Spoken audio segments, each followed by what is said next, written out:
this is what I would like to call a garage update. It's an update of all the vehicles and garages that I've had. Well, all the upscale vehicles that I'm purchasing and any garages I may purchase. Now, in this video is the first two garages to which I purchased so far. Um, in this first one, this is the first garage that I actually purchased within the game completely. So this really, really old footage. It was around the time I got GTA. It's been sitting on my hard drive who knows how long. So yeah, I basically popped up the real estate website for GTA and then I actually essentially purchased it. Now, I decided to go with the most expensive property they had at that time, which was prior to even the Valentine's Day DLC. So prior to anything like that, it was probably about 400,000, I believe. Yeah, something like that. And at the time, I had my starter vehicle, which was the Mesa. I think it's the equivalent of a Jeep Wrangler. So yeah, a lot of people mistake that particular vehicle for a lot of other vehicles. So yeah, and I wanted to go with a piece of property that had 10 parking spots since I knew I was going to be picking up a bunch of vehicles. I didn't see the point in actually purchasing a small piece of property and having like one or two parking spots and knowing that I'm going to try and get more vehicles so that I could race more vehicles and not have to deal with that rental fee stuff for every single time you enter a race and you don't have the correct classification of vehicles so that you avoid the rental fees. So I decided to essentially just avoid that and get a parking spot. Well, get a piece of property that had multiple parking spots on it. Wasn't too difficult to decide which one I wanted because I also wanted parking spots, an apartment. I was just looking for essentially everything, and unfortunately, to do that, I had to save up 400,000 on that one piece of property, and now I believe the most expensive is like 500,000, 550. So yeah, I no longer have the most expensive property within the game, but only because they actually created another property to which was more expensive. But at one point in time, I had the most expensive property within GTA Online. Essentially, right here, what I'm doing is checking out all the benefits of actually having an apartment to that's connected to a garage. I believe after this is my purchase of my first high quality vehicle or high priced vehicle. Yeah, my first like high quality, high priced vehicle was going to be the Adder, but then they had the Valentine's Day DLC and they had the Roosevelt. Now, normally I wouldn't have enough money to even go anywhere near it, but I was really close to the amount of getting the Roosevelt, so I just saved up for that and picked it up at the last minute. I believe I had 1 or 2 days left until the DLC was taken off, so this was this was a last minute purchase, and I put no real money into it. So, oh man, that was amazing. And right about here, I believe I'm just driving around, getting ready to go enter a race or something of that sort, and then I was notified that my vehicle actually showed up. So instead of going all the way back to the garage, I was more or less getting ready to call the mechanic and getting him to deliver it. This was back in the days when he would actually get into a vehicle and actually deliver it to you rather than have it just kind of spawn in at your current location. So, yeah, there's that.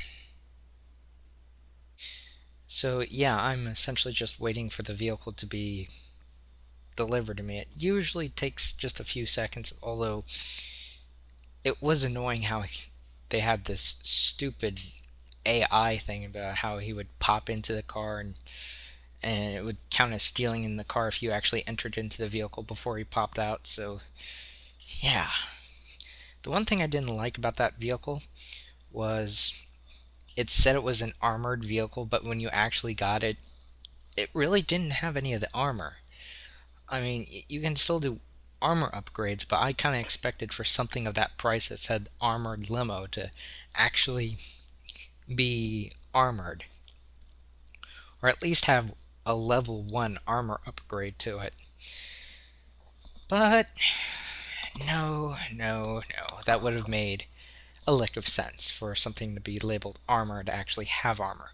Still a beautiful vehicle, in my opinion, one of the most beautiful vehicles within the entire GTA Online gaming experience. Now, but then again, I have an eye for classic cars rather than more modern vehicles. So yeah, that is the Roosevelt. Now this here is when I was purchasing the Adder.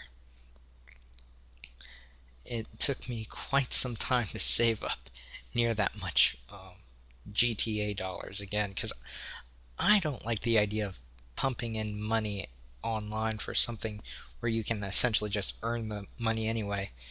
Easiest way I found to deal with that is just to go online, go in a solo match, and then go in a competitive racing without any competitors. And over a period of time, you'll just get that much money again. It just doesn't make sense to me to actually put money into the game. So, yeah. And anyway, going back to the Adder is the fastest car in the game. So, yeah, what else am I going to do? Like, not purchase the Adder? The Adder itself is probably one of the many vehicles, excuse me, that I haven't updated or upgraded, just essentially kind of purchased. What I'm doing right now is I'm purchasing the vehicles I want and then doing the upgrades later because, why mess around with the upgrades if you're just essentially not going to have all the vehicles? It's just going to take you longer to get the vehicles themselves. The upgrades you can slowly do over a period of time to which suits your needs versus wants and what have you. So, the Adder is a useful vehicle, but if you actually use it in normal gameplay and actually drive it out of the garage, you're just kind of putting a bullseye on yourself. It's just easier to purchase the vehicle and then actually modify it in solo matches and drive something less attention getting. As anytime I've driven around with my favorite car, the Roosevelt, in public, it just gains attention and not good attention. I believe that car has been blown up 4 or 5 times by other players. Oh, and since players are constantly looking for ways to make you find ways to make you pay for your own vehicle to be destroyed, I was like, I'm not gonna drive that one too many times. And it's a shame because that's my favorite vehicle. Instead, I normally drive around vehicles to which I either dislike or only picked up for the reason being of actually racing it. The only vehicle I think I've accidentally deleted was I deleted the original Mesa I had, but I've since replaced it, but still. And right about in a few seconds, it's going to go up to the scene where I have for a car wash. Now, I think it's important that you actually take the vehicles that you actually purchased or the ones that you put into your ownership so that you can get an idea to whether or not you want to keep this vehicle or not. Now, I obviously decided to keep this vehicle because it's the fastest one in the game. The only thing I don't like is the acceleration on it. But if you purchase the Infinity, you don't get that issue. Excuse me. This is probably the end, close to ending scene, or is the ending scene is me purchasing my second garage. I picked this garage because it has just as many parking spots as the apartment one, but the downside is it's all the way at the airport.